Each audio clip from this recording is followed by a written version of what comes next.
This is the High Density Espalier Gardener, and this is a video on how I prep the areas where I'm going to be planting.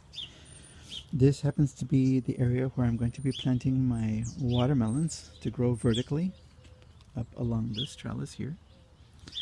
And then next to it, I have two additional areas, 1, 2, where I'm going to be growing cantaloupes and honeydew melons and maybe some lemon melons.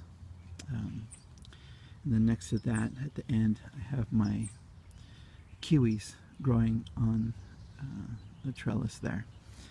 Anyway, I leave a distance of approximately the shovel head. Approximately, it doesn't have to be exact. Here, and then here as well. And then I just do a shovel and distance from the trellis out, and I dig the dirt out 1 shovel head deep. So you should be able to see that the shovel goes in all the way. I have taken the dirt out already. The dirt that's in here has already been mixed and is ready to go, but I'm going to add a little bit more dirt. I will be leaving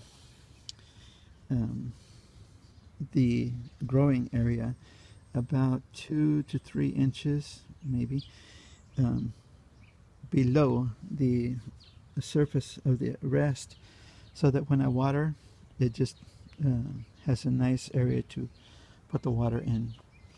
And so then I'm going to be doing this exact same thing in these other 2 areas. When you do that, or at least when I do it, I always mix in order to loosen up the dirt. I mix the native soil with some mulched garden soil. And when I do that, I do it on a 1-to-1 basis, so that it's 1 part native soil and 1 part this purchased all natural organic garden soil. It smells as if it has some sort of fertilizer in it already, so it must be some sort of a composted mulch. And when I'm mixing up my dirt, princess, I also mix in chicken manure. So this is really, really fertile soil. What I'm wanting to point out by showing you this is I started with no dirt. I took the dirt out from the watermelon growing area, and I had a really large pile once I mixed in a bag of the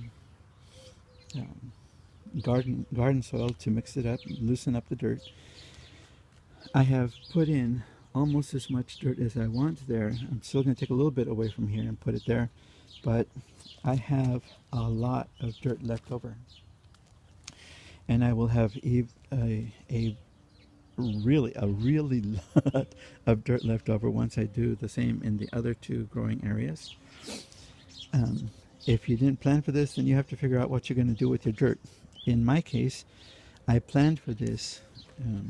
I knew I was going to have dirt left over, and so what my plan is, I'm going to be using that in my raised bed that I'm setting up over here. It's a 28 to 29 foot by 2 foot, 2.5 foot raised bed. So I have a lot of dirt that I need to put in here, but that's how I'm generating it from other areas that I'm setting up for planting. So I'll be getting dirt from the watermelon growing area, the area back here where I'm going to be planting cantaloupes and honeydew melons, and I'm also planting today some butternut squash and some tomatoes that I'm going to be growing. So at the end of the raised bed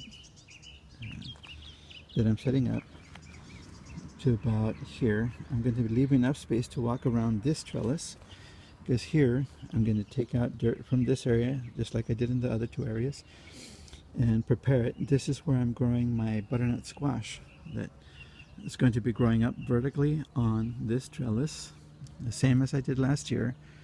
I planted 10 little butternut squash plants and I got approximately 50 butternut squash.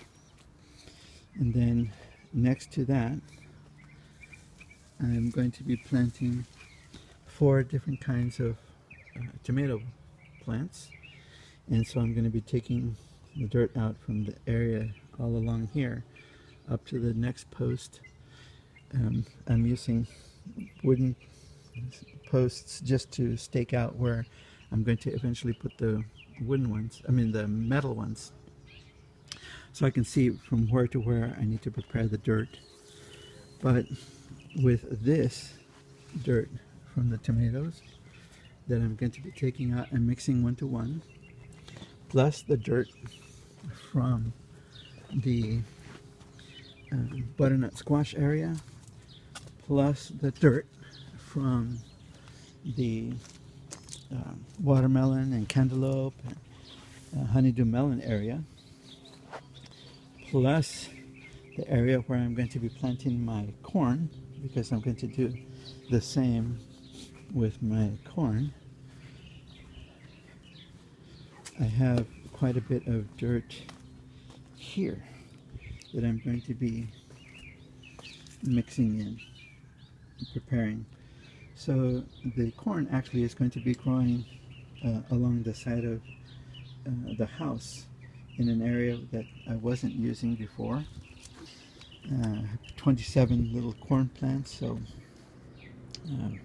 they say you get 2 ears of corn from each corn stalk. Hopefully I should have a little over 50 ears of corn from this little area. But my point, really, to come back to it, the dirt, is that with all of the extra dirt that I'm going to have from those areas, I should have more than enough to fill in the raised bed garden that I'm setting up. And so that's just to point out, if you're doing gardening from multiple types of things, that you don't just have to go out and buy the dirt to put in your raised bed garden. You can get the excess dirt from other areas that you're planting and use it effectively. If you have any questions or comments, please post them and I will get back to you as soon as possible. Thank you for watching.